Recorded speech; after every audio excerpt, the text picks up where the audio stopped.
Welcome dear student. এখন আমরা এই গ্যাসের আচরণ থেকে চার্লসের সূত্র থেকে আসা একটা ম্যাথমেটিক্যাল প্রবলেমের সলিউশন এখন দেখে নেব। কি বলছে 17 ডিগ্রি সেলসিয়াস উষ্ণতায়, তাহলে লিখতে পারি যে T1 সমান 17 ডিগ্রি সেলসিয়াস 750 mm চাপে, তাহলে P সমান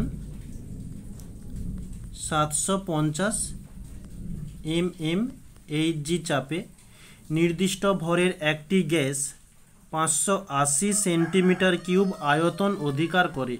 তাহলে V1 সমান 580 সেন্টিমিটার কিউব। আচ্ছা, এটা হচ্ছে P1 দিয়ে দিই।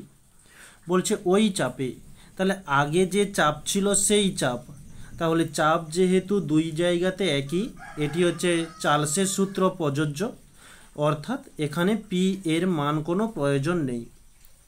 47 ডিগ্রি সেলসিয়াস উষ্ণতাতে, তাহলে এখানে T2 সমান 47 ডিগ্রি সেলসিয়াস, গ্যাসটির আয়তন কত হবে? V2 সমান জিজ্ঞাসা চিহ্ন। এই হচ্ছে প্রশ্নে যে মানগুলো দেওয়া ছিল সে মানগুলো তুলে নেওয়া হয়েছে। এবার ডিগ্রি সেলসিয়াস থেকে কেলভিনে যাব, তার জন্য 17-র সঙ্গে 273 যোগ করব। এটি যোগ করলে হচ্ছে 290 কেলভিন। এদিকে 47 মানে 47-এর সঙ্গে 273 যোগ করে 320 পেলাম। এটা হচ্ছে কেলভিনে পরিবর্তন হয়ে গেল। V1 এর মান সেন্টিমিটার কিউব রয়েছে, অর্থাৎ V2 এর মানও সেন্টিমিটার কিউবেই আসবে।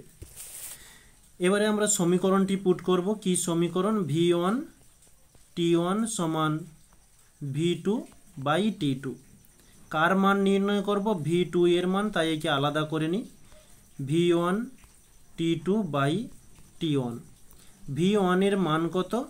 580 সেন্টিমিটার কিউব ইন্টু 320 কেলভিন, এটা হচ্ছে T2 এর মান।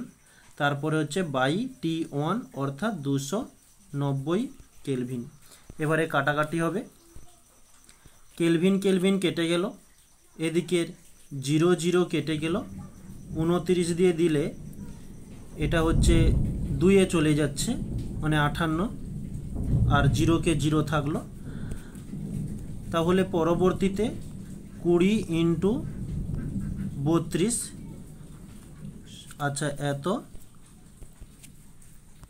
সেন্টিমিটার কিউব করলে হয়ে যাবে 2 2 4 3 2 6 640 সেন্টিমিটার কিউব। এটি হচ্ছে আমাদের অ্যান্সার।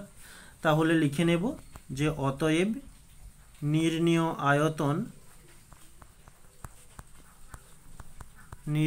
আয়তন 640 সেন্টিমিটার কিউব। ওকে, এটি হচ্ছে আমাদের অ্যান্সার।